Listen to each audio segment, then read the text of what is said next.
హల్లెలూయా. మంచిది. సామెతల గ్రంథం 2వ అధ్యాయం 21వ వాక్యాన్ని నేను చదువుతాను, చూడండి ఆ మాటలు.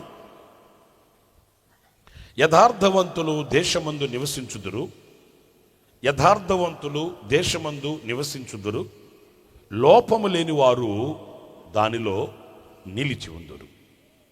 చూడండి, ఇక్కడ నివసించుదురు, నిలిచి ఉందురు, ఈ రెండు వాక్యాల్ని మనం జాగ్రత్తగా ఆలకించాలి.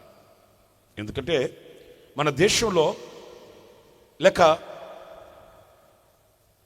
మన దేవుని రాజ్యమందు లేక శరీరంతో ఉన్న ఈ దేశమందు మనం నివసించాలి, మనం బ్రతకాలి. ఎలాగ బ్రతకాలి? బ్రతుకుతున్నారు, అందరూ బ్రతుకుతున్నారు. ఎలాగ బ్రతకాలి అనేది మనం ఆలోచించవలసిన విషయం. నేను చాలాసార్లు వాడుకగా చెప్తుంటాను, బ్రతకడం కాదు, బ్రతకవలసిన బ్రతుకు బ్రతకాలి. అంతే కదండి. కొందరికి బాధ కలిగినప్పుడు, వేదన కలిగినప్పుడు, కన్నీళ్లు కలిగినప్పుడు అంటుంటారు, ఏం బ్రతకన్నా ఈ బ్రతుకు అంటారు. నిజమే. ఏడ్చుకుంటూ బ్రతకడం బ్రతుక, దిగులుతో బ్రతకడం బ్రతుక, కన్నీళ్లతో వ్యాధితో వ్యధతో బ్రతకడం బ్రతుక. సరే, కొన్ని సందర్భాల్లో దేవుడు మనల్ని ఇరుకైన మార్గంలో తీసుకుని వెళతాడు, దాని గురించి నేను మాట్లాడట్లేదు. కొన్ని సందర్భాల్లో ఆయన పుటమి వేస్తాడు అగ్నిలో, నేను దాని గురించి మాట్లాడట్లేదు.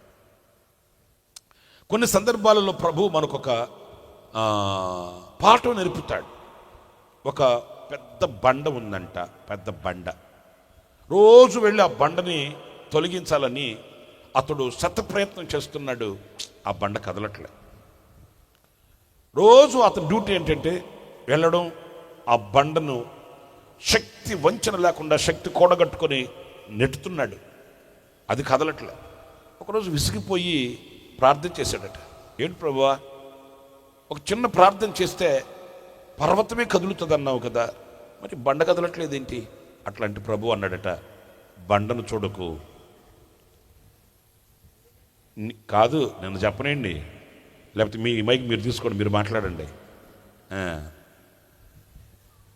ఆ బండను చూడకు, ఆ బండ అక్కడ ఉన్నందువలన నీకు కలిగిన శక్తిని చూసుకో అన్నాడంట. ఉండండి. అంటే అర్థం ఏంటి? ఇతడు రోజు వెళ్ళి ఆ బండని నెట్టి అతని కండరాలు, అతని ఫిట్నెస్, అతని బాడీ స్టామినా మంచి ఆరోగ్యకరంగా తయారైపోయింది. అప్పుడు దేవుడు అన్నాడట, ఆ బండ నీ కీడు కొరకు కాదు, నీ ఆరోగ్యం కొరకు. మీకు అర్థమైందా? మనం యేసునామంలో తీసేయి, యేసునామంలో పా అట్లా అనకూడదు. నేను అన్ని సందర్భాల్లో కాదు, కొన్ని సందర్భాల్లో ఆ బండ అక్కడ ఉన్నందువలన రోజు అతను వెళ్ళి ప్రయత్నం చేస్తున్నాడు, ప్రయాసపడుతున్నాడు. తద్వారా అతనికేం కలిగింది అని అంటే అతనికి బలం కలిగింది. కొన్ని బండలు మనకు బలాన్ని కలుగు చేస్తాయి, కొన్ని ఆటంకాలు మనకు ప్రార్థనను నేర్పిస్తాయి, కొన్ని ఇబ్బందులు మనకు దేవునితో సంబంధాన్ని పటిష్టం చేస్తాయి, కొన్ని ఇరుకైన మార్గాలే మనకు ఆశీర్వాదాలకి ద్వారాలుగా నిలుస్తాయి, కొన్ని కన్నీటి అనుభవాలే మనల్ని దేవుని పాదాలు పట్టుకునేటట్లు చేస్తాయి. ఇలాంటివన్నీ మనకు ఆశీర్వాదకరమైనవి, దీవెనకరమైనవి. వాటిని యందు మనం నిలిచి మనం నేర్చుకోవలసిన పాఠాన్ని నేర్చుకున్నప్పుడే మనం విజయవంతంగా బ్రతకగలుగుతాము. అంతేకాదు, అనుభవపూర్వకంగా ప్రభుతో అడుగులు వేయగలుగుతాం. కనుక ఆ విషయం కాదు నేను చెప్పేది. కొందరు బ్రతుకుతున్న బ్రతుకు దేవుడు అనుగ్రహించిన బ్రతుకు వేరుగా ఉంటుంది. అలా కాకుండా వేరే విధంగా బ్రతుకుతుంటారు, వేరే విధంగా వాళ్ళు జీవించడానికి ఇష్టపడతారు. అది నిజంగా బ్రతకకూడని బ్రతుకు. బ్రతకవలసింది, జీవించవలసిన జీవితం, బ్రతకవలసిన బ్రతుకు దేవుని చిత్తంతో లింక్ చేయబడి ఉండాలి, దేవుని చిత్తంతో ముడివేయబడి ఉండాలి. అది మనకు శ్రేష్టమైనటువంటి ఆనందాన్ని పుట్టిస్తుంది అనేది మనం గుర్తించాలి. ఈ వాక్యంలో నేను మీతో చెప్పాలనుకున్న మాట ఏంటంటే, యథార్థవంతులు దేశములో నివసించుదురు. ఇంకొక చిన్న చక్కటి పాఠం నేర్పించే మాట ఏంటంటే, ఇందులో లోపము లేనివారు. ఈరోజు నేను మీతో చెప్పాలనుకున్న మాట ఇదే. ఎలాంటి వారంటండి? లోపము లేనివారు, కోపము లేనివారు కాదు, లోపము లేనివారు.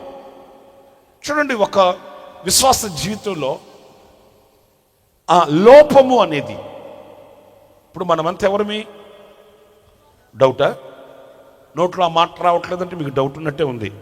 మనమంతా ఎవరమి? ఆ మాట మన నోట్లో రావట్లేదంటే పిశాసి ఏదో చేసి ఉంటాడు. కాబట్టి విశ్వాసులమైతే కల్లో మనల్ని అడిగినా చెప్పేయచ్చు. మనం ఎంత ఎవరమి? రైట్ అన్నప్పుడు మనలో ఏమేమి లోపం ఉన్నదో అనేది మనం పరిశీలించుకోవాలి. ఎందుకని ఈ వాక్యంలో వ్రాయబడిన మాట, లోపము లేనివారు. కొందరు అన్నింటిలో పర్ఫెక్ట్, కానీ ఎక్కడో ఒక లోపం ఉంది.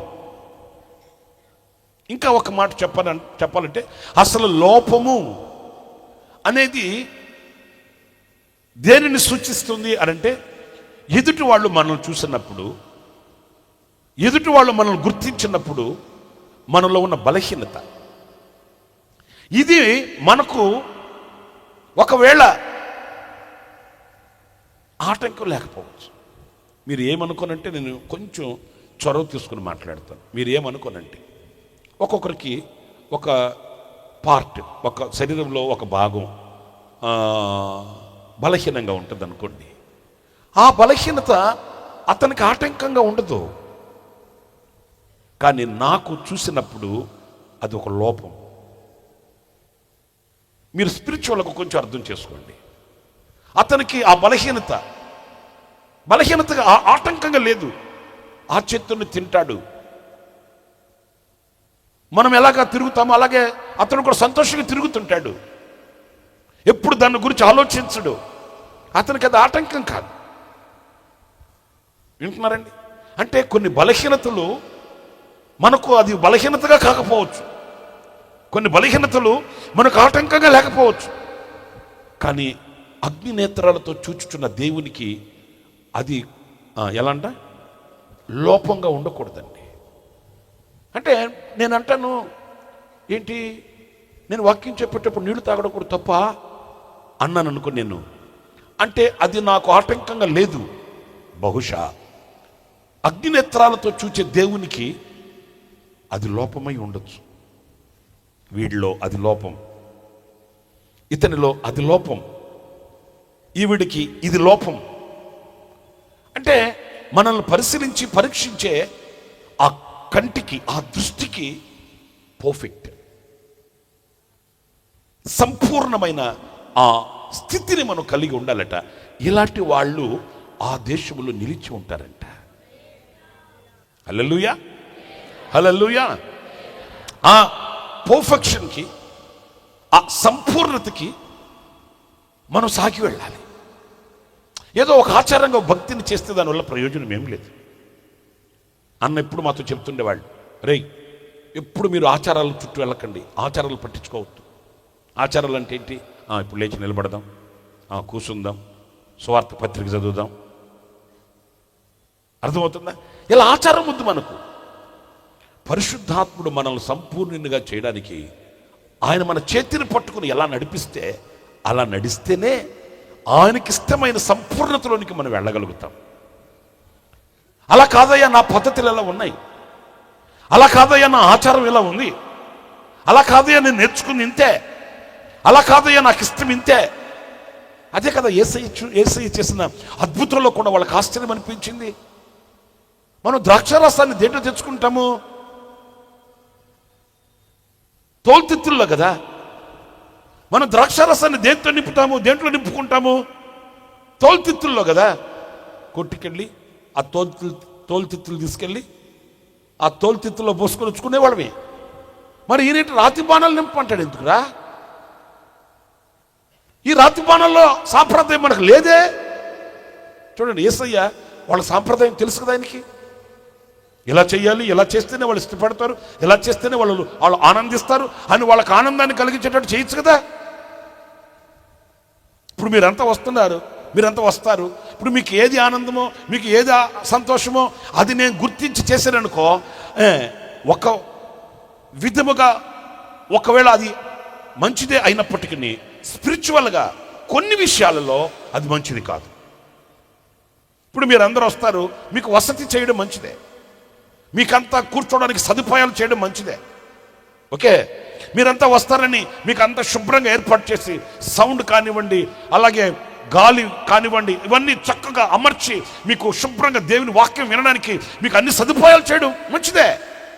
ద సేమ్ టైం మీరంతా వస్తారు, మీ అందరికీ సంతోషం కలగడానికి ఇప్పుడు ఇక్కడ కల్చరల్ ప్రోగ్రాం పెట్టి, కల్చరల్ ప్రోగ్రాం భరతనాట్యం వేయించాను అనుకో, వేరే వేరే కాదు నేను చెప్పేది, ఎందుకంటే మీకు సంతోషం అని, మీకు సంతోషపరచడానికి, మీ ఆనందాన్ని చూడడానికి, మిమ్మల్ని సంతోషంగా సాగనంపడానికి. నా ప్రజలు ఎలాగైతే సంతోషిస్తారు, ఎందుకంటే వాళ్ళు ఆ విషయంలో ఆనందించే వాళ్ళని అలా చేస్తేనే అనుకోండి, అది దైవ విరోధమైన కార్యం అవుతుంది. యేసయ్య కూడా చూడండి, ఆయనకి వాళ్ళ సాంప్రదాయం తెలుసు. వాళ్ళతో ఏమో ఆయన అక్కడ ఉన్నాడే కదా, వాళ్ళ మధ్యలో పుట్టినవాడే కదా. వాళ్ళు ఎలా ద్రాక్షరసాన్ని వాడుకుంటారు, ఎలా ద్రాక్షరసాన్ని తెచ్చుకుంటారు, ఎలా వాళ్ళ సాంప్రదాయ పద్ధతులు ఎలా ఉన్నాయి ఆయనకు క్షుణ్ణంగా తెలుసు. కానీ అలా ఇష్టపడలేదు ఆయన. ఆ రాతి బాణాలను శుభ్రం చేయించాడు. ఆమేన్, హల్లెలూయా. ఆ రాతి బాణాలను శుభ్రంగా కడిగించాడు, నీళ్లతో నింపించాడు. ఆ రాతి బాణాలలో ఒక అద్భుతాన్ని ఆయన ప్రారంభించినప్పుడు వాళ్ళకు ఆశ్చర్యం అనిపించింది. అంటే ఈ పాత సాంప్రదాయాలలో దేవుని అద్భుతం జరగదా? ఈ సనాతనమైన ఆచారాలలో, లేకపోతే ఈ పితృపార్య ఆచారాలలో, లోక సంబంధమైన కార్యక్రమాలలో దైవ కార్యాలు మనం చూడలేమనే వాక్యం చెప్తుంది. మరేం చేయాలి? పరిశుద్ధుడైన దేవుడు మనకు ఆజ్ఞాపించే ఆ మాటలో, ఆ నూతనత్వంలో, ఆ దైవ నడిపింపులో, దేవుడు అనుగ్రహించిన వివేకమైన మనస్సులో ఆయన మనల్ని చేపట్టి ఆధ్యాత్మికమైన విలువలలో క్రొత్తదైన రుచిని, క్రొత్తదైన జీవితాన్ని, క్రొత్తదైన అద్భుతాన్ని మనం అనుభవించి మనం సాక్షిగా నిలబడగలుగుతాం. హల్లెలూయా. కనుక నా ప్రియమైన సహోదరులారా, ఆయన రాతి బాణాలు తీసుకుని వచ్చి ఆ రాతి బాణాలలో నీళ్లు నింపి ఆ నీళ్ళని ద్రాక్షరసంగా మార్చినప్పుడు వాళ్ళు హవ్వయ్య ఆశ్చర్యపడ్డారు. ఇది ఎలాగా కుదిరింది, ఈ టేస్ట్ ఎలా వచ్చింది? వింటున్నారండి? కనుక ఆ అద్భుతం, ఆ ఆశ్చర్యమైన కార్యం, ఆ శుద్ధీకరణలో ఏ లోటు లేకపోతే ఏ లోపము మనకు అలవాటు ఏంటంటే, మనం దేంట్లో దేనిలో మనం బలవంతులమో దానిని మనం ఆధారం చేసుకుంటాం. ఓకే, గంటలు నేను ప్రార్థన చేస్తానండి, ఓకే, ప్రార్థన అనుభవం ఉంది కనుక దానిని మనం ఆధారం చేసుకుంటాం. కానీ ఆ ప్రార్థనలో నీవెంత బలహీనుడవో, ఎంత బలహీనురాలవో నీకు తెలుసా? అది మనం గుర్తించు. గంటలు ప్రార్థన చేస్తాను, మంచిదే, కానీ ఎలాంటి ప్రార్థన చేయగలుగుతున్నావు, అందులో ఎంత లోటు, ఎంత లోపం కలిగి ఉన్నావు, అది మనం గుర్తించలేము. వింటున్నారండి? ప్రార్థించడానికి మోకరించినప్పుడు ఆ ప్రార్థన దేవునికి ఇంపైనది గాను, దేవునికి సువాసన గాను, ఆగ్రానించు సువాసనగా అది పరమునకు ఎగసి వెళ్ళి ఆ సింహాసనాసనుడైన దేవుని యొద్ద నుంచి ఆ సమాధానాన్ని మన యొద్దకు తీసుకొని రాగలిగిన ప్రార్థనేనా? అందులో ఏ లోపం కలిగి ఉంది మనకు తెలియదు. ప్రార్థన కలిగి ఉన్నాను అనుకుంటాం, కానీ ఆ ప్రార్థనలో ఉన్న లోపం తెలియదు. అందుకే వాక్యం అంటుంది, నీవు అలాగా చేసిన ఎడల నీ ఇంటి కప్పు కూడా దాటదు నీ ప్రార్థన. ఏదో లోపం గనక తుదుకు మెట్టుకు ఈ వాక్యం మనతో చెప్పేది ఏంటంటే, మీరు ఈ దేశంలో నిలిచి ఉండాలి, ఆ దేశమందు మీరు నివసించాలి అని అనుకున్నప్పుడు మీరు లోపము లేని వారై ఉండడానికి మీలో ఉన్న లోపం ఏంటి? ఇప్పుడు నాలో ఉన్న లోపం ఏంటి, మీలో ఉన్న లోపం ఏంటి? ఎవరికి వాళ్ళం విశ్లేషించుకొని విమర్శించుకోవాలి. ఎందుకంటే నేను ఒకరిని కంటపడినప్పుడు నాలో లోపం కనబడకూడదు, మీరు నా కంటబడినప్పుడు మీలో లోపం కనబడకూడదు. మన అందరం ప్రభువులకు కనబడినప్పుడు అగ్ని నేత్రములు కలిగిన ఆయన దృష్టికి ఏ లోపము మన ఎందుకు కనబడకూడదట. స్తోత్రం చెప్పండి. మీరు తీతుకు రాసిన పత్రిక 2వ అధ్యాయం 2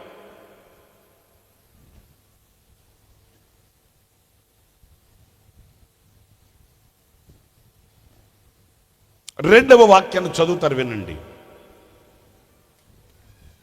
ఎలాగనగా వృద్ధులు మితానుభవము గలవారును, మళ్ళా చదవమ్మా కొంచెం నెమ్మదిగా.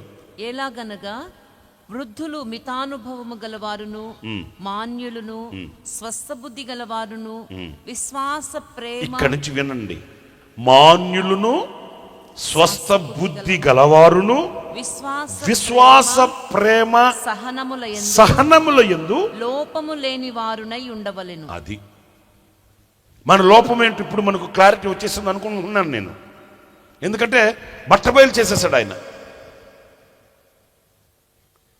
మనం దీని కొరకు ఈ లోపము మనలో కనబడకుండానట్లు మనం జాగ్రత్త పడాలి. దీని కొరకై, వీటి కొరకై మనం ప్రయాసపడాలి. ఏంటయ్యా మనలో ఉండే లోపము అనంటే ఇక్కడ రాయబడి ఉంది, మాన్యులమై ఉండాలంట. మనం స్వస్థ బుద్ధి గలవారమై ఉండాలంట. అంటే ఆరోగ్యకరమైన బుద్ధి. స్వస్థ బుద్ధి అంటే ఏంటండి? అందరు చెప్పండి. పాడు బుద్ధి ఒకటి ఉంటుంది, పాడు బుద్ధి. మనం స్వస్థ బుద్ధి కలిగిన వారమై అంటే ఆరోగ్యకరమైన స్వభావం. బుద్ధి అంటే ఏంటి? తిట్టు కాదు అది. తిట్టేటప్పుడు తిడుతుంటారు కదా, బుద్ధి లేనోడా అంటారు. అది తప్పేమి కాదు. అంటే స్వస్థ బుద్ధి లేనివాడు, మంచి బుద్ధి లేనివాడు, ఆరోగ్యకరమైన బుద్ధి లేనివాడు, హానికరమైన బుద్ధి కలిగిన వాడు,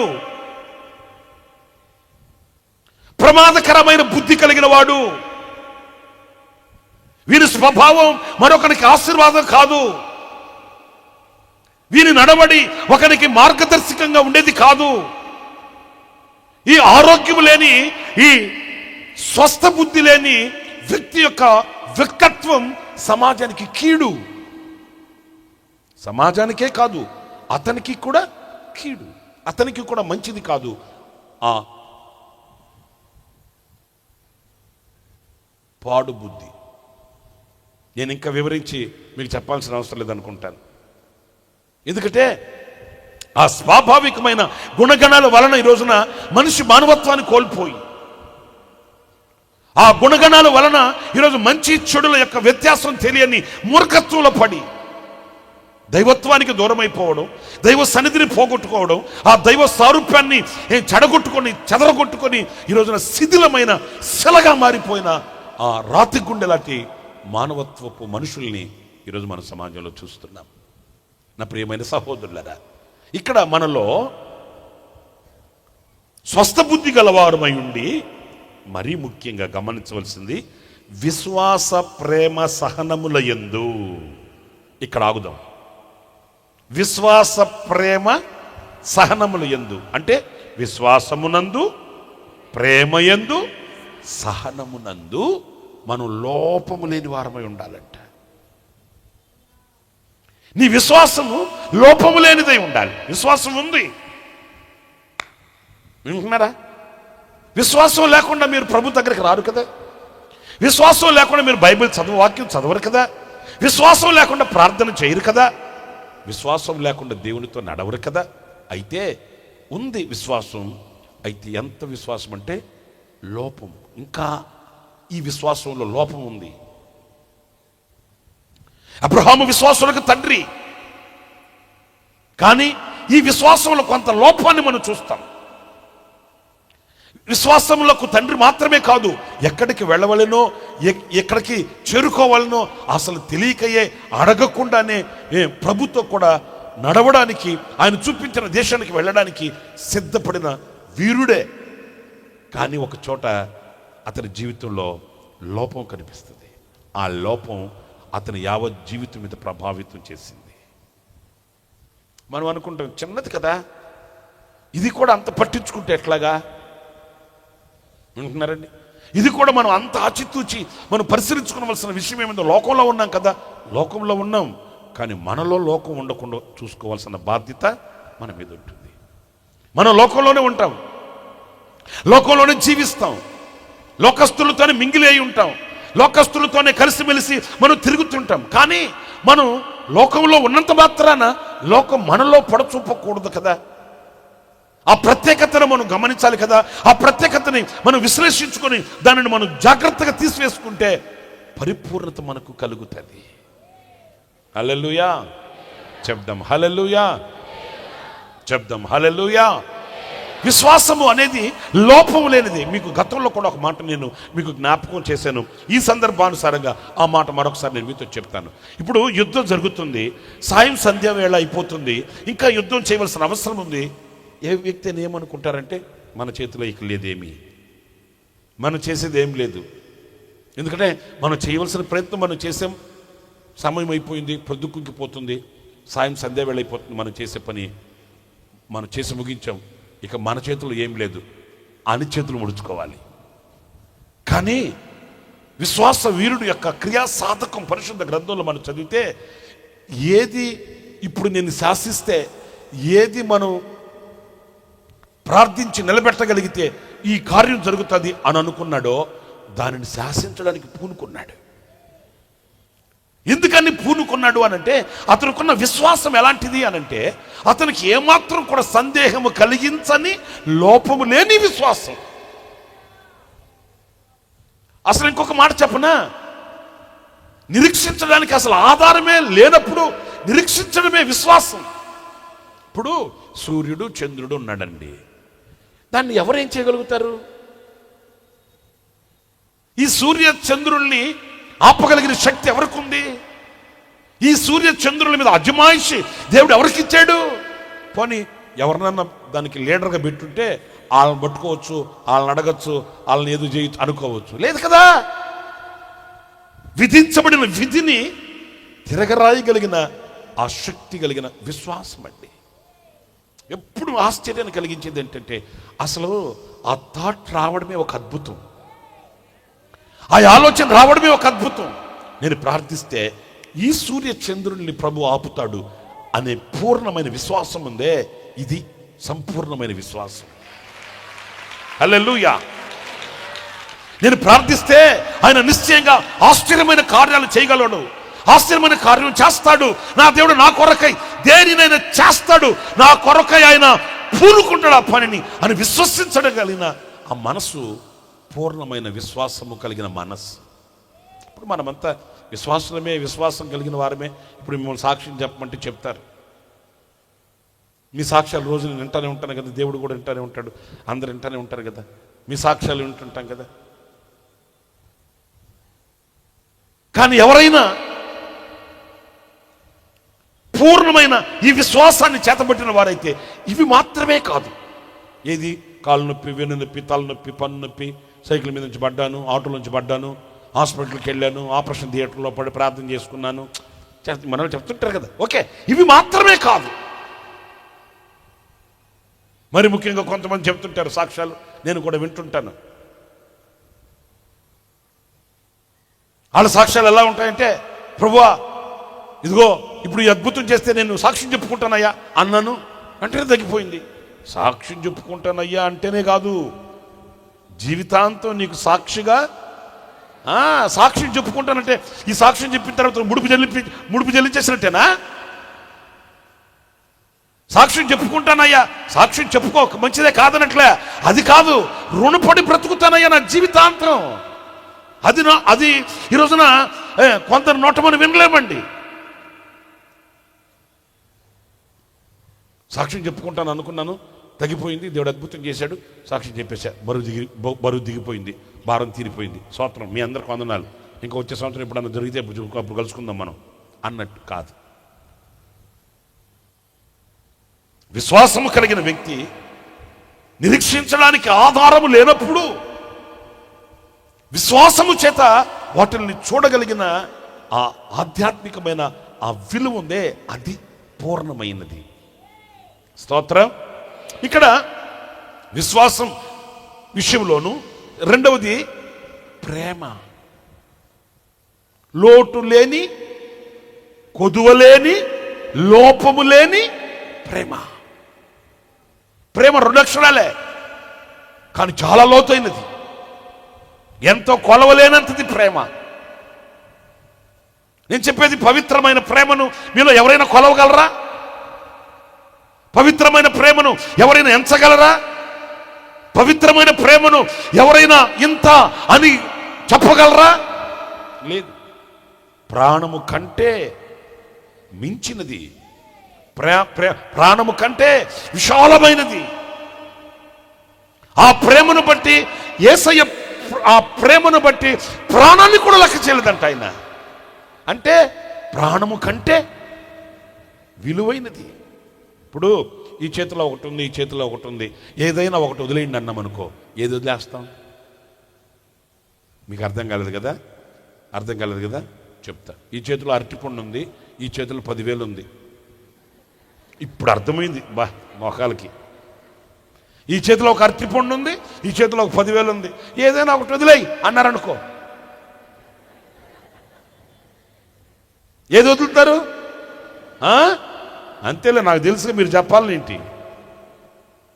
మరి ఈ చేతిలో ప్రాణం ఉంది, ఈ చేతిలో ప్రేమ ఉంది, ఏదైనా ఒకటి వదిలేయమంటే యేసయ్య ప్రాణాన్ని వదిలేశాడండి.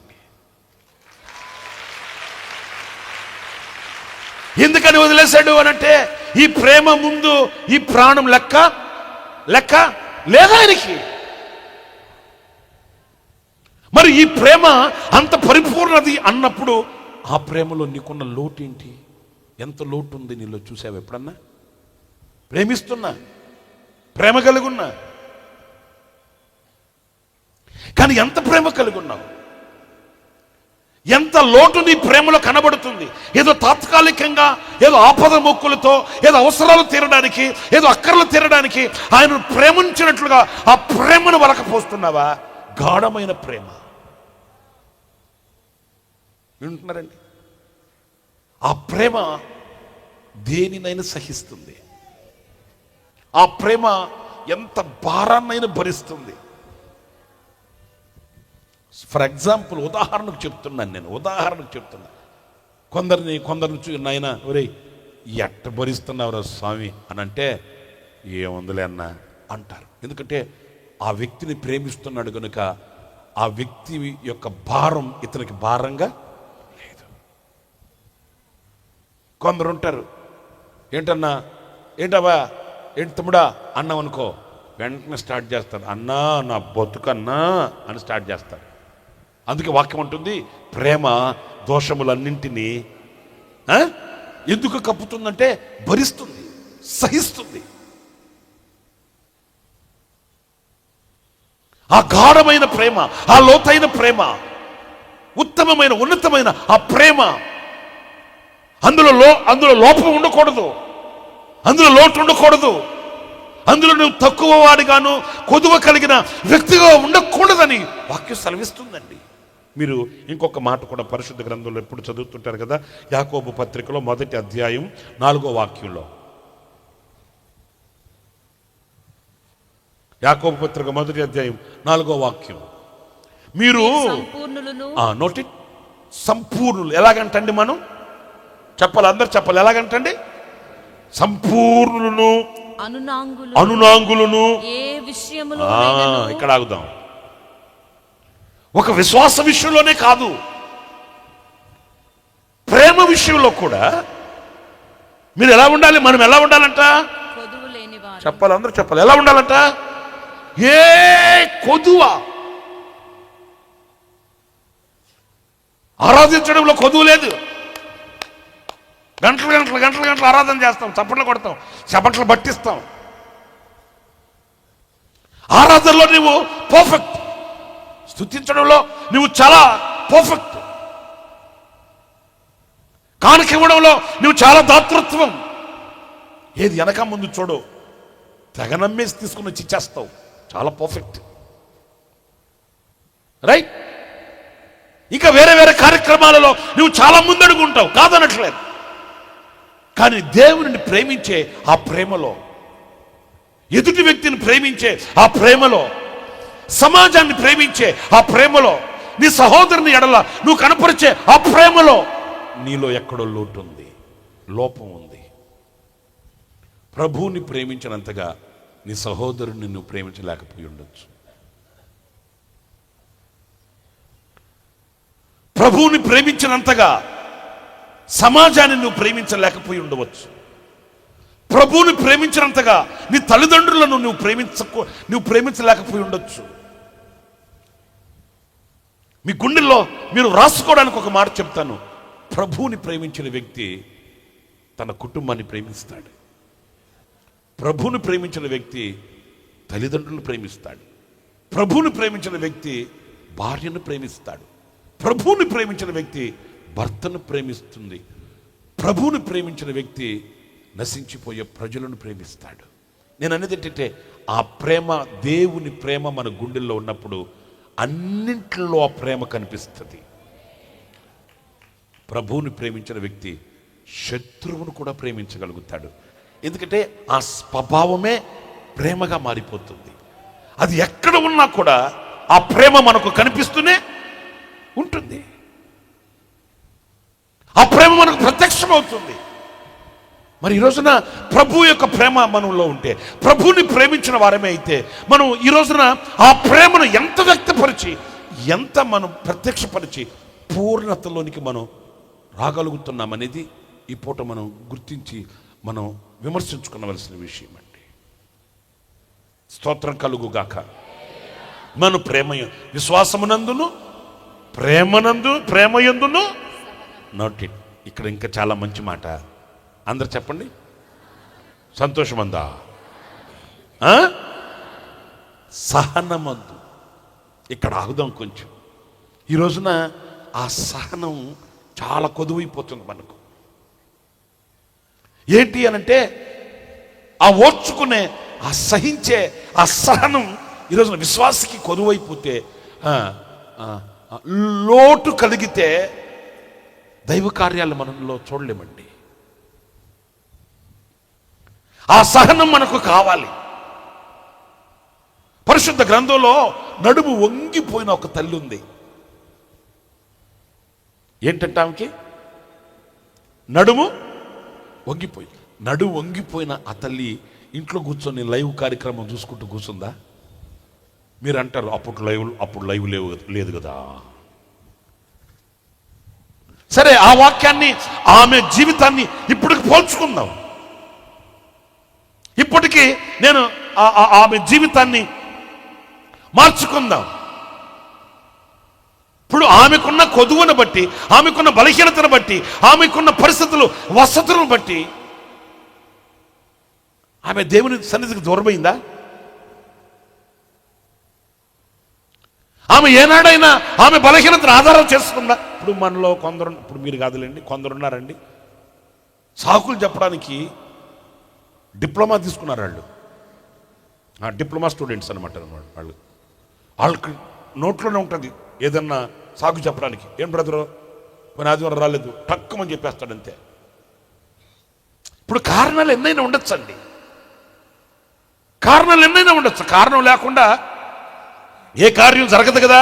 ఉంటాయి, కారణాలు ఉంటాయి. నలతగా ఉందంటాడు. ఒక తల్లి నాతో చెప్పింది, ఏం ఆదివారం రాలేదంటే, వస్తానని చెప్పింది. ఆమె ఇంటికి వెళ్తే 2-3 వారాలు కనబడకపోతే ఆమె ఇంటికి వెళ్ళా నేను. ఆమెనింది, ఎక్కడనైనా కోడలు, మనవాళ్ళు, మనవరాళ్ళు అందరూ వచ్చారు, వాళ్ళకి చేసి పెట్టడమే అయిపోయింది నా బతుకు అనింది. పిచ్చిదనా, నీ కోడలు, నీ మనవాళ్ళు, మనవరాళ్ళకి చేసుకుంటూ కూర్చుంటే దేవుని సన్నిధి పోగొట్టుకుంటావా? లేదులే, వచ్చి ఆ వారం పో, ఏమో నాకేమో, ఆమె వచ్చి వారం పో అనింది. ఆ వారం కూడా రాలా.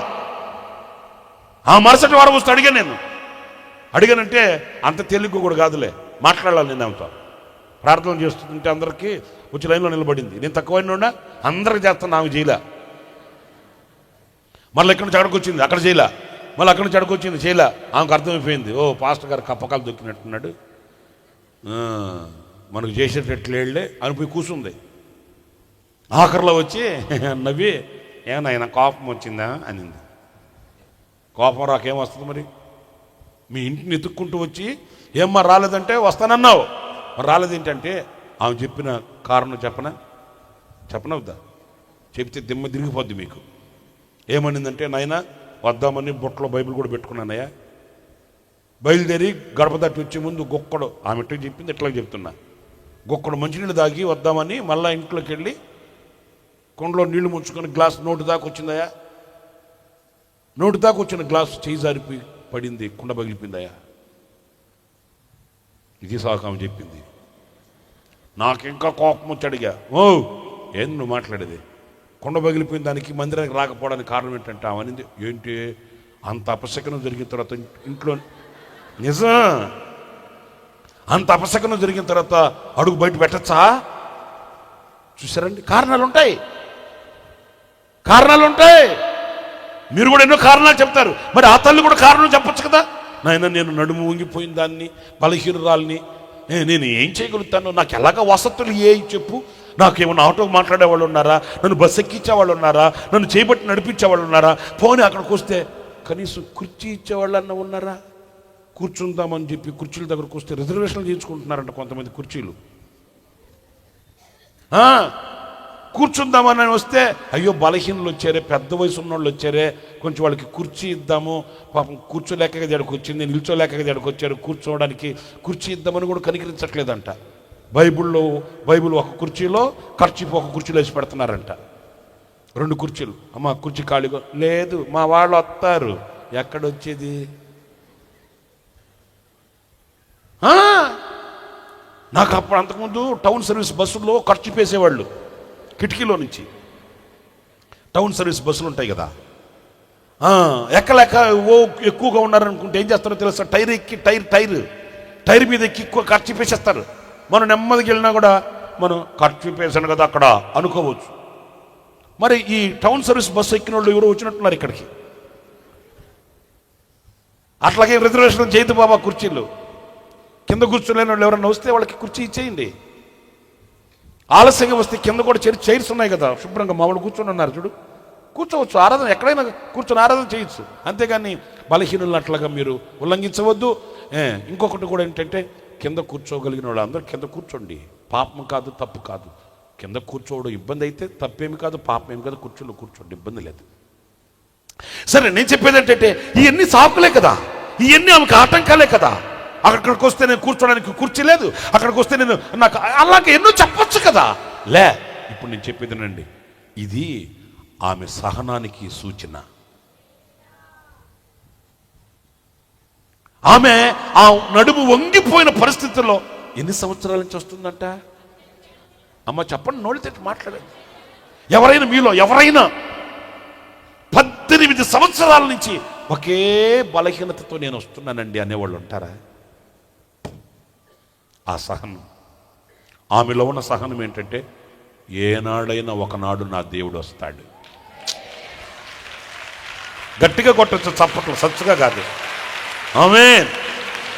ఆమెలో ఉన్న సహనం చూడండి, లోటు లేని, లోపము లేని సహనం. ఏనాడైనా ఒకనాడు నా దేవుడు వస్తాడు. ఆయన వచ్చిన నాడు శిక్షణంగా నన్ను చూస్తాడు. ఆయన వచ్చిన నాడు ఆయన నన్నే చేరతాడు, నా దగ్గరకే వస్తాడు, ఆయన నన్ను స్వస్థపరుస్తాడు. ఆ సహనం, ఆ ఓర్పు. బాధాకరమైన ఒక చిన్న మాట చెప్తా, ఇప్పుడే గుర్తొచ్చింది. అన్న చెప్పేవాడు, ఒక ఊరిలో మీటింగ్కి వెళ్తే ప్రార్థనలు చేస్తున్నారంట.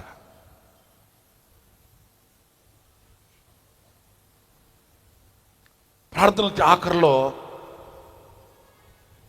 ఒక వార్త, ఇది ఆ గ్రౌండ్ దగ్గరికి. ఏమంటే, ప్రార్థనకు వచ్చిన వాళ్ళు వెళ్తుంటే యాక్సిడెంట్ జరిగింది, అతను పరిస్థితి కొంచెం బాగా ఇబ్బందికరంగా ఉంది అట్లా అని. సరే, అన్నాడట, ఇప్పుడు అతన్ని ఎక్కడ తీసుకెళ్లారు అంటే, ఏసన్న గారు ఇప్పుడు మీరు వెళ్ళే ఆ దారిలోనేనండి హాస్పిటల్, అక్కడ చేర్చారంటండి అట్లా అని.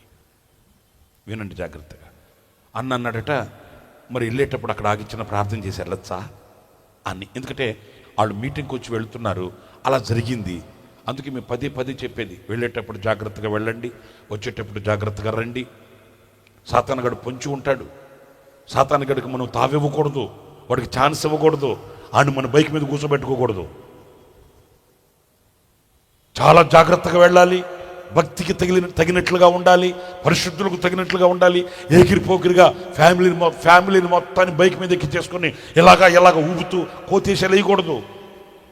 చాలా జాగ్రత్తగా ఉండాలి. మనం దేవుని చేతిలో ఉండాలి, అప్పుడు మనం కాపాడబడతాం. సరే, అలాగే జరిగింది కదా. వెళ్ళేటప్పుడు అక్కడ ఆగి చిన్న ప్రార్థన చేసి వెళ్ళొచ్చా? అట్లా అంటే ఇబ్బంది ఏమి లేదండి ఏసన్న గారండి అంటే, ఆ మీటింగ్ పెట్టించిన కన్వీనరు వాళ్ళు కూడా వచ్చారంట. దగ్గరే కదా, అక్కడికి వెళ్తాను అంటున్నాడు కదా, మనం కూడా వెళ్దామని ఆ మీటింగ్ పెట్టించిన కన్వీనరు, ఆ సంఘ పెద్దలు కొంతమంది అందరు కలిసి అక్కడ కారు ఆపి హాస్పిటల్ అతను చేర్పించారంటే వెళ్తే ఆ తల్లి బోర్న అన్నం చూసి ఏడుపుకి ఎత్తుకుందంట. అన్న ఓదార్చి, ఏం కాదమ్మా దేవుడు సహాయం చేస్తాడు అది ఇదంటే, ఆమె అనిందంట, అన్న అది కాదన్న నేను ఏడ్చేది, 5 నిమిషాలాగయ్యా, 5 నిమిషాలాగయ్యా. దైవజనుడు మన ఊరు వచ్చాడు, చిన్న ప్రార్థన చేయించుకుని వెళదాం ఆయన దగ్గర అనంటే, నన్ను ఆ గ్రౌండ్లో అందరి ముందు కొట్టాడే నన్ను. 5 నిమిషాలు. ఇప్పటికీ ఆలస్యం అయిపోయింది, ఇంకెప్పుడు మళ్ళీ ప్రార్థన అంటున్నావు అని అంతమందిలో ప్యాటర్న్ చంపకేసి కొట్టాడంట. నేను బతిమాలతానే ఉన్నా, 5 నిమిషాలాగయ్యా. ఆ దైవ సేవకుని దీవెని పొందుకుని వెళదాం. ఒక చిన్న ప్రార్థన, ఆయన ఏమి నెత్తి మీద చేయబెట్టి 10 నిమిషాలు ఊపేది కాదు కదా, ఒక చిన్న ప్రార్థన చేయించుకుని వెళదాం. బతిమాలేనయ్యా. ఇప్పటికీ ఆలస్యం అయిపోయింది, ఇంకెప్పుడు వెళ్తావు ఇంటికి, ఇప్పుడేంది అదేందని అంతకుముందు ప్యాటర్న్ కొట్టాడు. సరే, భర్తకు లోపడాలి కదయ్యా, మనసు చంపుకొని బైక్ ఎక్కానయ్యా, మనసు చంపుకొని బండి ఎక్కానయ్యా. ఆ ఇసురు మీద, ఆ కోపం మీద వచ్చి లారీ కొట్టేశాడయ్యా. విచిత్రం ఏంటంటే ఆమెకేమీ గాల. చూడండి ఎట్లుంటాయో, తప్పు చప్పట కొట్టుకోడు తిక్కలు ఉన్నట్టు. అదే ఎర్రితనం అంటే. ఆమెకేమీ గాల, కానీ అతనికి మాత్రం మంచి, ఎందుకంటే ఫ్రంట్లో బండి తోలుతున్నాడు కదా, అతనికి ముఖమంతా బాగా దెబ్బలట. ఆ తల్లి ఏడుస్తుందంట, ఈ శోధన తప్పు ఉండేది కదయ్యా, ఈ చీకటి తొలుగుండేది కదయ్యా, 5 నిమిషాలు, ఒక్క 5 నిమిషాలు ఆగుంటే ఎంత బాగుండే మాట అయ్యా అని ఆ తల్లి ఏడుస్తుంటే, సరేమ్మా ప్రార్థన. నేను ఇప్పుడు ఆ సంగతి ఎందుకు చెప్తున్నానంటే, ఈరోజు మనకు సహనం ఉన్నట్లే. అన్నీ మనం అనుకున్నట్టు జరిగిపోవాలి, అన్నీ మనం ఆలోచనలు ఎలాగుంటే అలాగే జరిగిపోవాలి.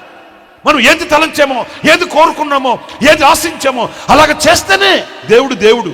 కాకపోతే దేవుడు ఎక్కడున్నాడండి? ఎక్కసపు మాటలు, విరక్తితో కూడిన మాటలు, ఇలాంటి మాటలు మనం చూస్తున్నాం కాదు. సహనం. చూడండి, ఆ తల్లి ఎన్ని సంవత్సరాల నుంచి, నాకు ఎప్పుడు ఆ తల్లిని అలా గౌరవిస్తాను నేను. 18 సంవత్సరాల నుంచి సేమ్ ప్రాబ్లం. ఏమంటే ఇంకొక మాట చెప్పిన, వీళ్ళు చుట్టుపక్కల వాళ్ళు చూసేవాళ్ళు ఆమెను నిందిస్తారా లేదా? ఏమో ఓ అమ్మ చేర్చి దేవుడు అని పరుగులు చేస్తుంటావు. ఏం జరిగింది నీకు? ఏం జరిగింది చెప్పు. రోగం తగ్గింది, కనీసం ఆ దేవుడిని రోగం అనేది తీసేసాడా అని నిందించేవాళ్ళు ఉంటారా లేదా? ఇదేం కనబడని రోగమేమీ కాదు, కనబడని బలహీనత ఏమీ కాదు. దేవుడు నీకు తోడుగా ఉంటే నీకు ఒక అద్భుతం చేయకూడదా? దేవుడు నీకు తోడుగా ఉంటే నీ సమస్యల నుంచి విడిపించకూడదా? దేవుడు నీకు తోడుగా ఉంటే దేవుడు నీకు ఎందుకు దూరంగా ఉన్నట్టు? ఇలాంటి ఎన్నో సూటిపోటు మాటలు ఒకవేళ ఉండకపోవు, అయినప్పటికీ కూడా ఆమె సహనం. నాకు ఆశ్చర్యం, ఆనందం, నాకు విశ్వాసాన్ని కలిగించిన మాట ఏంటంటే, ఆ సమాజ మందిరానికి ఆయన వచ్చి రాకమునిపే అక్కడ ఎంతమంది లేరేంటి? తిన్నగా ఎవరి దగ్గరికి వెళ్ళాడు? ఇప్పుడు కొట్టండి చప్పట్లు, తప్పేం కాదు, ఇప్పుడు కొట్టండి. ఆమేన్, హల్లెలూయా. తిన్నగా ఆమె దగ్గరకు వెళ్ళాడు, ఆమెకు కలిగి ఉన్న ఆ బలహీనతను గద్దించాడు.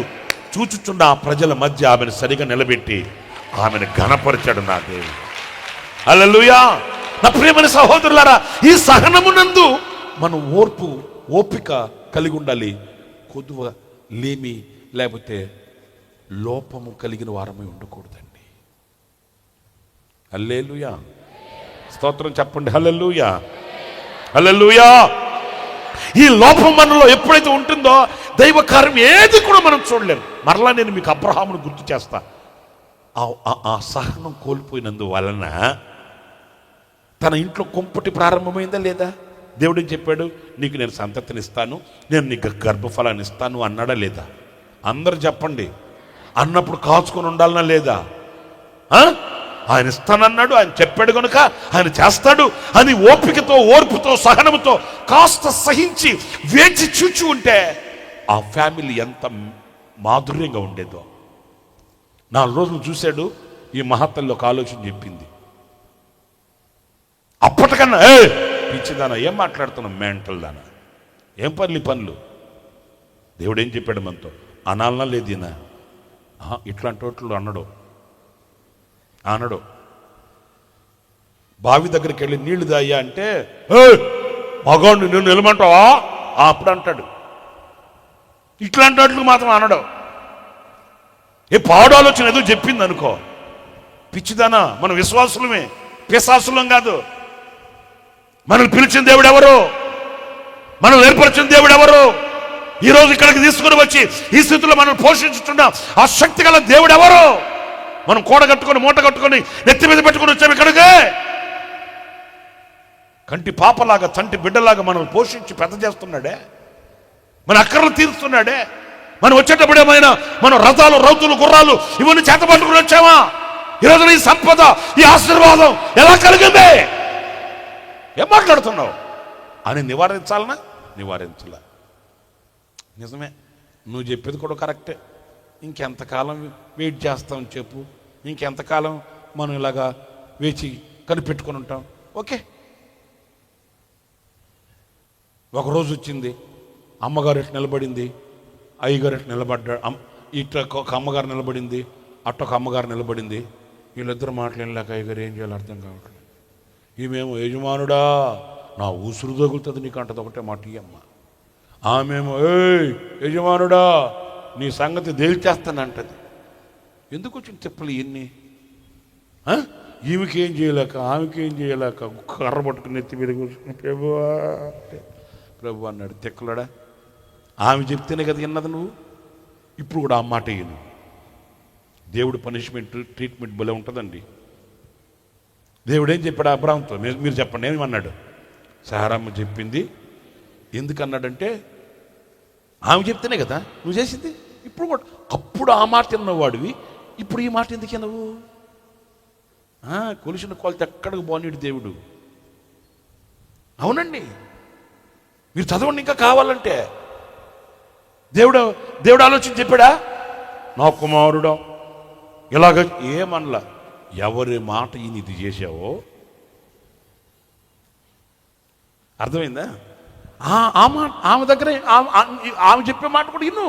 అప్పుడు విన్నప్పుడేమో బాగా మంచి ఆలోచన చెప్పావు, నీకు నేను రుణపడి ఉంటాను, సో బ్యూటిఫుల్ అన్నావు కదా అప్పుడు. మరి ఇప్పుడేంటి, చేదనిపించిందా? అప్పుడు విన్నప్పుడు ఇప్పుడు కూడా విన్నయ్యా. అది మంచిది అన్నప్పుడు ఇది కూడా మంచిదే కదా, తప్పదు కదా. ఇప్పుడు అబ్రాహాము తప్పుకుంటాడా? కాదు ప్రభువా, సారమ్మ చెప్పే ఆలోచన బాగాలేదు, దట్టి అస్సలు మంచి ఆలోచన కాదు అని అనలేడు. ఎందుకు అనలేడు? మరి దర్తి అంటే మొన్నేమైంది ఆ దర్తి? అప్పుడు విన్నావు కదా, ఇప్పుడు కూడా విను. ఒకే మాట చెప్తా, ఒక విశ్వాసి గుండెల్లో మనసులో ఉండకూడని వ్యధని ఆయన తెచ్చిపెట్టుకున్నాడు. మీరు బాధపడతారేమో కానీ కొన్ని మన చేతులారా మనమే కొని తెచ్చుకుంటామండి. హలో, ఎవరో తెచ్చి మన వాకిట్లో వేయరు. మా ఊరు వైపు ఒక సామెత ఉంది, వీధిని పోయే జగడం ఇంటి దాకా తీసుకొచ్చేవేంద్రా అంటారు. మా ఊర్లో అంటారు, ఇక్కడ అట్లా అంటారులేండి. వీధిని పోయే జగడం ఇంటి దాకా తీసుకొచ్చేవేంట్రా? జగడం అంటే ఏంటి? గొడవ. వీధిని పోయే గొడవని ఇంటి దాకా తీసుకొచ్చేవేంటి? నిజమే, మన చేతులతో మనమే తీసుకొచ్చి మన పెరట్లో నాటుకుంటాం, మన చేతులతో మనమే తీసుకొచ్చి ఇంట్లో పెట్టుకుంటాం. ఆ తర్వాత వచ్చే పరిణామాలకి జుట్టు పిక్కుని కూర్చుంటాం. వింటున్నారా నా ప్రియమైన సహోదరులరా? ఆ వేచి చూచే సహనం సోలిపోవలదే మనసా, సోలిపోవలదే. నిన్ను గని పిలచిన దేవుడు విడచిపోతాడా? నిన్ను గని పిలచిన దేవుడు విడచిపోతాడా? సోలిపోవలదే మనసా, సోలిపోవలదే. వాక్కు ఇచ్చిన దేవుని నీవు చేర ప్రార్థించు.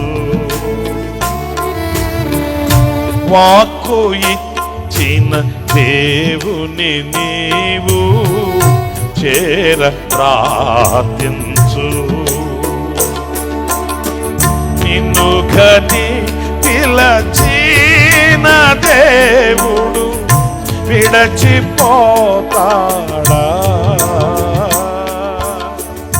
నిన్ను గని పిలచిన దేవుడు విడచిపోతాడా? సోలిపోవలదే మనసా, సోలిపోవలదే. హల్లెలూయా. మరి ఆ పాఠాన్ని మన మనసుకి మనం చెప్పుకోవాలండి. మన హృదయానికి ఆ నిమ్మళత్వాన్ని నేర్పించాలండి. ఓ ఎగసిపడడం కాదు, ఉరకలెత్తడం కాదు. ఇంకెంతకాలం ఇదేంటి అదేంటి, ఇంకెన్ని రోజులు, ఎంతకాలం నేను కన్నీళ్లు కార్చాలి, ఎంతకాలం ప్రార్థి కాదు. నీలో ఆ లోటు ఉండకూడదు.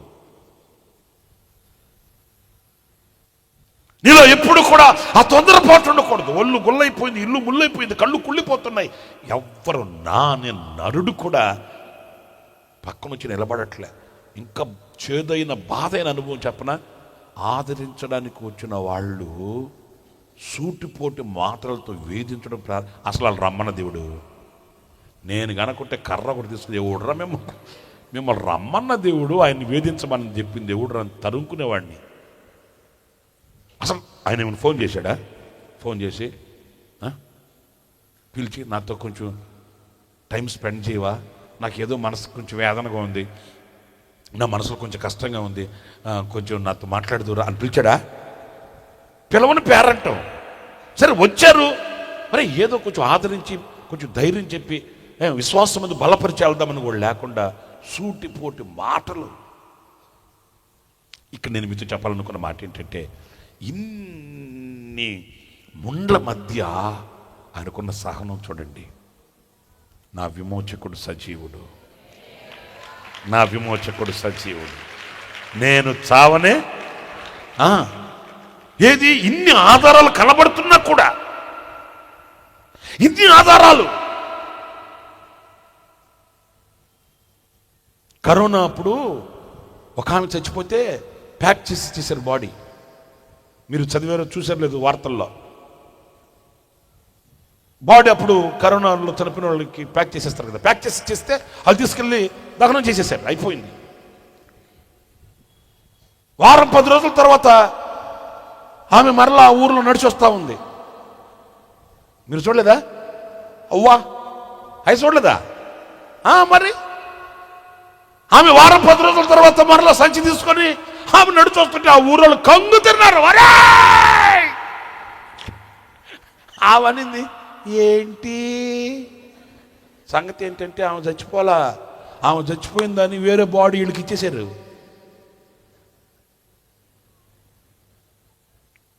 ఆమెని కాసేపు ఇంట్లోకి రానిలా, ఆమెను బయట పెట్టి ఎక్కడి నుంచి వస్తున్నావు, ఆమె గనక వీళ్ళతో ఆడుకుందామని సమారుల తోటలో నుంచి వస్తున్నాను అనుంటే వీళ్ళందరూ అక్కడికి వెళ్ళిపోయేవాళ్ళు. ఆమె అంటది ఎక్కడి నుంచి ఏంటి, హాస్పిటల్లో చేర్చారు కదా, నన్ను క్వారంటైన్లో పెట్టారు కదా, అదే అక్కడికి నన్ను పెట్టేశారు, నన్ను ఎవరు చూడడానికి రాలేదు కదా మీరు అని ఏడుస్తుంది ఆమె. కాదే తల్లే, నువ్వు నిజం చెప్పు, ఎక్కడి నుంచి వస్తున్నావు? బస్సు దిగాను రా ఇప్పుడే అంటది. మరి మేము కాల్ చేసింది ఎవరిని? ఎవరినో.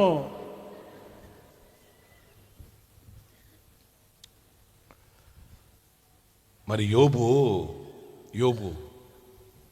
ఎంత నిశ్చయం కలిగి ఉన్నాడు చూడు, నేను చావును. ఇన్ని ఆధారాలు కనబడుతున్నా, ఏది ఇల్లు గొల్లైపోయింది, ఇల్లు చెదిరిపోయింది, పిల్లలు పోయారు, ఆస్తి పోయింది, అంతస్తులు పోయాయి, నోట్లో 4 ఏళ్ళు పెట్టుకోవడానికి కూడా లేని పరిస్థితులు, బూడిదలకు ఇన్ని ఎవిడెన్స్ ఉన్నాయి. దేనికి? ఇక నువ్వు లేవవు అనడానికి. మనలో అంత ఓర్పు, అంత సహనం మనలో మీరు పరిశీలించుకోండి. అదే ఏమి ఉండకూడదంట, కొదువ ఆ కొదువ ఉండకూడదండి, ఆ లోపం మనలో ఉండకూడదండి. చూడండి, నిన్ని ఎవిడెన్స్ అతనికి కనబడి, మనం గనకైతే ఇంకేముంది, అంత అయిపోయింది, సంతకాలు ఏమైనా కావాలంటే పెట్టండి, పెట్టించుకోండి, అయిపోయింది అని చెప్పి అనుకునే వాళ్ళని. కానీ అతను అట్లా కాదు. నా చరిత్ర ముగించబడదు, నా చరిత్ర మరలా పునఃప్రారంభించబడుతుంది. నేను మరలా సజీవుల దేశంలో నా దేవునిని నేను చూస్తాను. అదిగో అతడు దేని కొరకైతే నిరీక్షించాడో, ఈ మాట నోట్ చేసుకుని మీ మనసులో, అతడు దేని కొరకైతే కాచుకుని ఉన్నాడో, దేని కొరకైతే సహనం కలిగి ఉన్నాడో, అది అతను పొందుకోగలిగాడండి.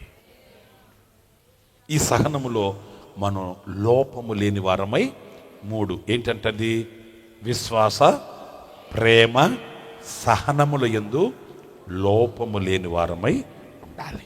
ఒక్క చిన్న మాట, అదేంటంటే కొరింథీ పత్రికలో, మొదటి పత్రికలో 5వ అధ్యాయం 7వ వాక్యం. కొరింథీ మొదటి పత్రిక 5వ అధ్యాయం 7వ వాక్యం. మీరు పులిపిండి లేని వారు గనుక ఓకే, క్రొత్త ముద్ద అవుటకై ఆ పాతదైన పులిపిండిని తీసి పారవేయుడు. అది మనం ఎలా ఉండాలంట? ఏమి లేని వారమై ఉండాలంట. చెప్పండి. మొదటిదేమో లోపము లేని వారమై ఉండాలి.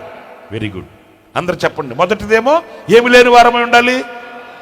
ఆస్తి లేని వాళ్ళం కాదు, లోపము లేని వారమై ఉండాలి. ఒకటి. సెకండ్ వే, రెండవది, ఈ మాట చెప్పి ముగించేస్తా. రెండవది, పులిపిండి లేని వారమై ఉండాలంట. ఓకే, ఒక మాట నాకు మీరు క్లారిటీ ఇవ్వండి. పులిపిండి అంటే ఏంటి? స్పష్టంగా చదువుకున్న వాళ్ళు కదా మీరంతా.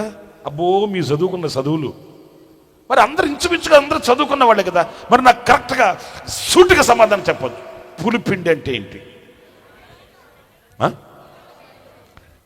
Very good. ఒకటి, నిలువ ఉంచింది, నిలువ చేయబడింది. కొంచెం క్లారిటీ.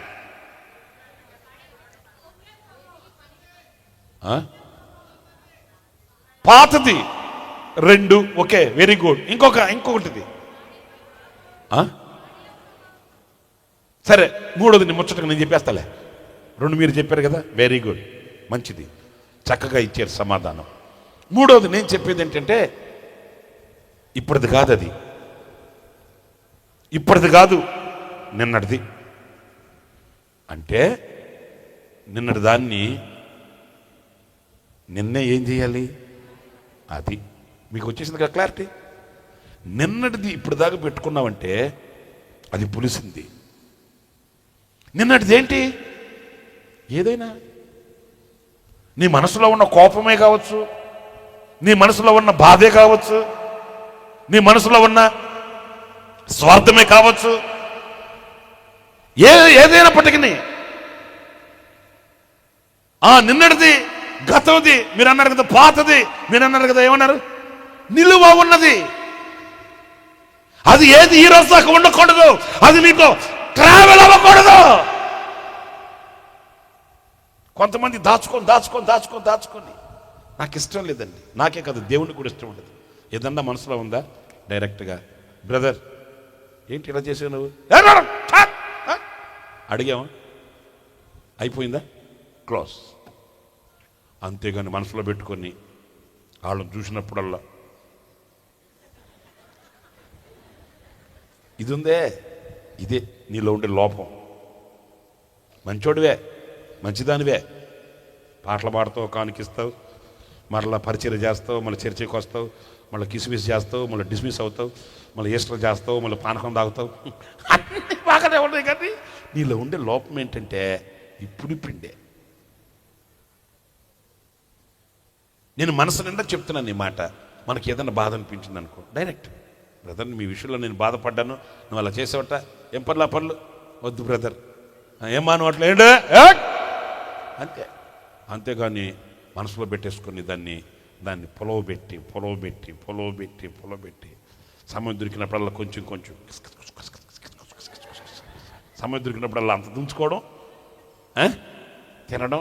పులిపిండి ఒక మాట చెప్పనా, ముద్దంతటిని చెడిపేస్తుంది. అది చాలా ప్రమాదకరం. ఏ చేదు మన మనసులోనికి రానివ్వకూడదు. ఏ అపవిత్రమైనది మన మనసుకి చెందనివ్వకూడదు. ఎందుకంటే ఆ ఒక్క చిన్నది మన మనసునంతటిని చెడిపేస్తుంది. అవునండి, నాకు ఎవరైనా కనుక మా వాళ్ళలో సేవకుల్లో ఏదన్నా ఒకవేళ ఏదైనా చెప్పాలని వచ్చినా నేను అంటాను, బ్రదరు మంది గాని సోది మనకి ఎందుకురా. అందుకే మా వాళ్ళు కూడా అంటుంటారు, అన్నా నువ్వేం చెప్పినా ఏనో అన్నా ఇది ఏం చేయమంటావు, అంతేనా కదా, ఏం చెప్పినా ఏనో అన్నా, నువ్వు ఏం పట్టించుకోవు. అవయా చేయాల్సింది చేస్తాం, అంతేనా కదా, శక్తి వంచన లేకుండా చేస్తాం. ఈ పులిపిండిని మంచి పిండిలో కలుపుకోవడం ఎందుకురా. మనం ఏదైనా చేయగలిగితే ప్రార్థన చేద్దాం, మనం ఏదైనా చేయగలిగితే సహాయం చేద్దాం, మనం ఏదైనా చేయగలిగితే చేయుతనిద్దాం, అంతేనే కదా. అంతేగాని ఆ పులిపిండి గుండెల్లో పెట్టుకుని దీన్ని పొలవ చేసుకున్నామనుకో, నా బ్రతుకంతా పులిసిపోద్ది, నా హృదయం అంతా పులిసిపోద్ది, నా జీవితం అంతా పులిసిపోద్ది. ఆ పులిపిండి అనేది మనం దగ్గరకు మీరు ఇప్పుడు చదవండి, నిర్గమాకాండం 12వ అధ్యాయం 19వ వాక్యం. త్వరగా 7 దినములు మీ ఇండ్లలో పొంగినదేది ఉండకూడదు, పులిసిన దానిని తినువాడు అన్యుడే గాని. అమ్మా మరలా చదువమ్మా మాటని.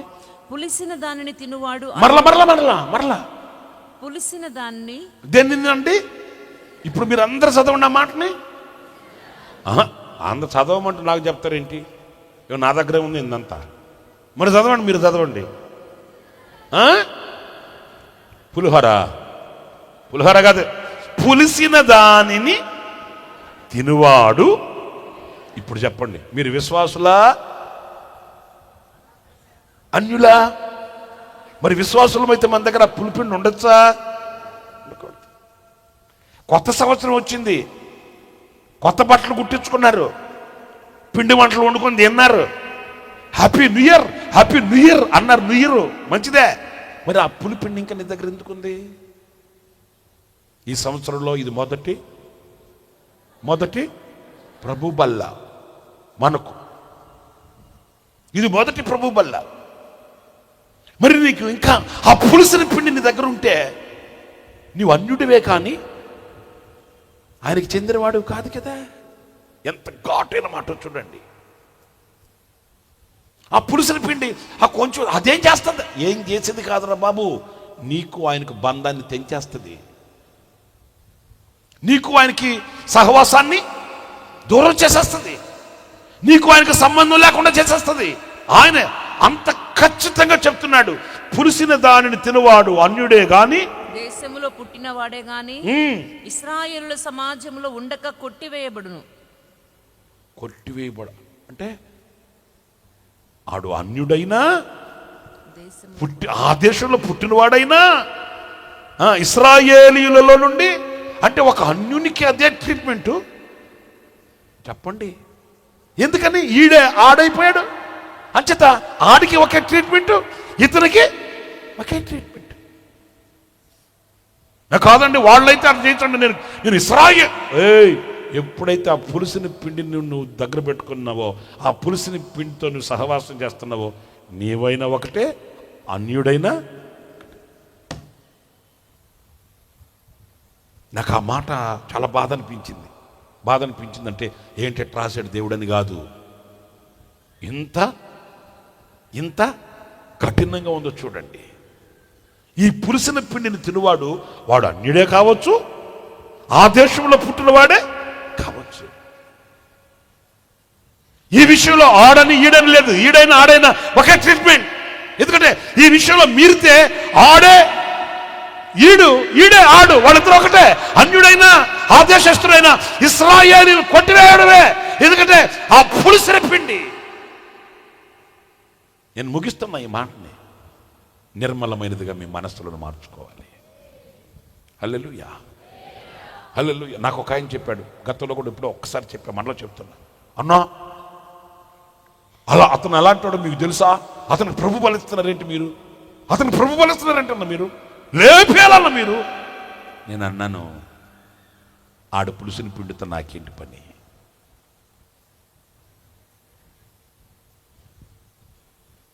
ఇస్కరియోతు యూదాకి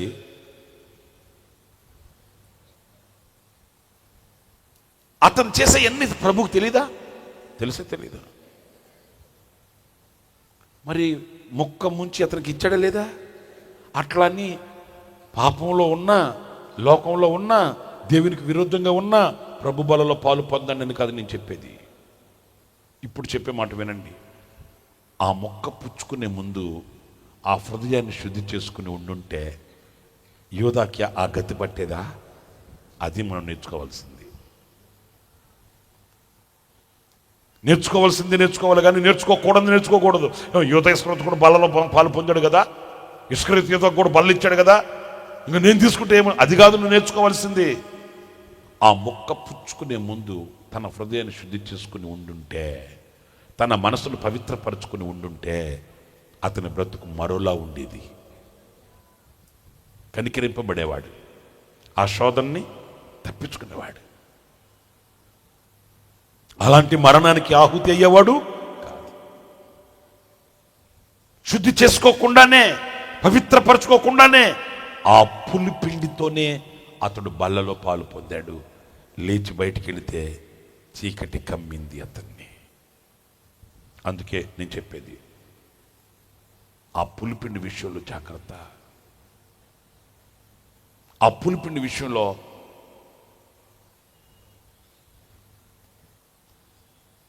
తావు ఇవ్వకూడదు, మనం సర్దుకోకూడదు.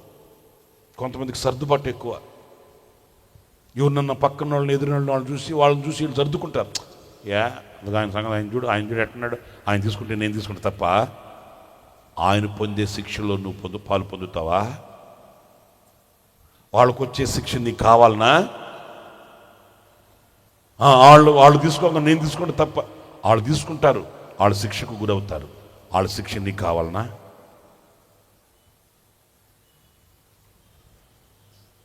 లోపము లేని వారమై ఉండాలి. హల్లెలూయా, హల్లెలూయా. పులిపిండి లేని వారమై ఉండాలి.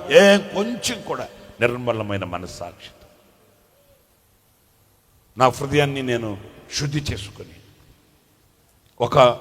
నాకు ఒక ధైర్యం, నాకు ఒక సంతోషం, ఏ చేదు నా మనసులో లేదు, ఈ విషయంలో నేను నిర్మలమైన మనసాక్షి కలిగిన వాడిని అనే ఒక శుద్ధీకరణ. ఆమేన్, హల్లెలూయా. ఆ మొక్క పుచ్చుకొనిన వారిలో ఆయన ప్రేమలో స్థిరపడిన వాళ్ళు ఉన్నారు. ఇంకా చెప్పుకోవాలంటే ఆయన భుజముల మీద ఆనుకున్న వాళ్ళు, వాళ్ళని చూడాలి మనం, వాళ్ళని గురిగా పెట్టుకోవాలి. ఆయన భుజం మీద ఆనుకుని ఆయనకు ఆనందాన్ని కలిగించిన వాళ్ళు, ఆయనకు సంతోషాన్ని కలిగించిన వాళ్ళు ఉన్నారు. గనుక నా ప్రియమైన సహోదరులారా, మనం ఎలా ఉండాలంట? లోపము లేని వారమై ఉండాలి. ఏ విషయంలో లోపము లేని వారై ఉండాలి? విశ్వాస, ప్రేమ, సహనముల యందును లోపము లేని వారమై ఉండాలి. 1. 2, పులిపిండి లేని వారమై ఉండాలి. ఆ మనసుని పరిశుద్ధపరచుకొని నిర్మలం చేసుకుని, అర్థమైందా? ధారాళంగా మనం ప్రభు బల్లకి వెళదాము. ఇంకా మీలో ప్రభు బలలో పాలు పొందని వాళ్ళు, అంటే బాప్తిసం పొందని వాళ్ళు, మీరు మారు మనసు పొంది పశ్చాత్తాప్తులై బాప్తిసం పొంది ఆయన బలలో మీరు పాలు పొంది ఆయన రాజ్యానికి సిద్ధపడాలని ఆహ్వానాన్ని ఇస్తున్నాను. దేవుడి మాటలు మీ హృదయంలో పదిలపరచుగాక. చెప్పేదేనండి, 1-2 నిమిషాలు మీరంతా ఎంత బాగా ప్రార్థన చేసుకుంటారో అంత మంచిది. నైనా ఈ సంవత్సరం మొదట్లో, ఈ మొదటి ప్రభు బలలో నేను పులిపిండి లేని వాడనై నా హృదయాన్ని పవిత్రపరుచుకొని ఏ విషయంలో లోపము లేని వ్యక్తిగా, ప్రేమలోను, విశ్వాసములోను, సహనములోను లోపము లేని వ్యక్తినై నేను ఒక సంపూర్ణతకి వెళ్ళడానికి నాకు నీ శక్తి కావాలైనా. అందరూ మోకరించండి. సరిగ్గా 2 నిమిషాలు ప్రార్థన చేసుకుందాం. ప్రార్థన. పరిశుద్ధుడైన తండ్రి, ఆశ్చర్యకరుడానికి స్తోత్రాలు. ఈ నూతన సంవత్సరంలో ఈ మొదటి ప్రభు బల్ల ఆరాధనలో మీ సన్నిధిలో మమ్మల్ని సజీవులుగా నిలిపి మా స్తుతి ఆరాధనను అందుకొని మీ రక్త మాంసములో పాలు పొందవలసినటువంటి మమ్మను వాక్యము చేత శుద్ధి చేసినందుకై, శుద్ధీకరణతో కూడినటువంటి మాటలు మీరు మాతో మాట్లాడినందుకై నీకు స్తోత్రాలు చెల్లిస్తున్నాను. మేము లోపము లేని వారమై ఉండాలని మీరు ఉద్దేశించారు. విశ్వాస విషయంలోను, ప్రేమ విషయంలోను, సహనం విషయంలోను మాలో ఉన్న కొదువ, మాలో ఉన్న లోపమును మీరు సరిచేయండి తండ్రి. మీ సన్నిధిలో సంపూర్ణమైనటువంటి విశ్వాసము కలిగి, సందేహము లేకుండా విశ్వసించగలిగే కృప మీరు మాకు అనుగ్రహించండి. మీరు చూపినటువంటి ఆ పవిత్రమైన ప్రేమను మేము కూడా కలిగి, ప్రేమ దోషములు కప్పుతుంది కనుక అట్టి పవిత్రమైనటువంటి ప్రేమను మేము కలిగి ఉండటానికి, సంతోషముగా సహించడానికి, అది ఎంత కాలమైనా దీర్ఘకాలమైన యోబులాగా మేము సహించగలిగేటట్లుగా మీరు సహాయము చేయమని ప్రార్థిస్తున్నాను. పులిపిండి లేని వారమై ఉండటానికి కృప చూపించండి. పులిసినది మా యందు ఉన్నట్లయితే కొట్టివేస్తానని మీరు సెలవిచ్చారు. మీ సన్నిధిలో నుండి మేము కొట్టివేయబడకుండా మీ సన్నిధిలో మేము స్థిరపడేటట్లు, నిన్నటిది, పాతది, పాడైపోయినది మాలో ఏమీ లేకుండా మీ సన్నిధిలో మమ్మల్ని మేము ఏ దినమునకు ఆ దినము శుద్ధీకరించుకొని నూతన వ్యక్తులుగా మీ ఎదుట కనబడడానికి, మంచి మనసాక్షితో నీ ఎదుట నిలబడడానికి కృప చూపించండి. ఈ మాటలు పెడచెవిన పెట్టకుండా ప్రతి వాని హృదయంలో ప్రతి మాట స్థిరపరచబడునుగాక, ప్రతి వానిలో ఉన్న లోపము తీర్చబడునుగాక, ప్రతి వానిలో ఉన్న పులిపిండి తొలగించబడునుగాక.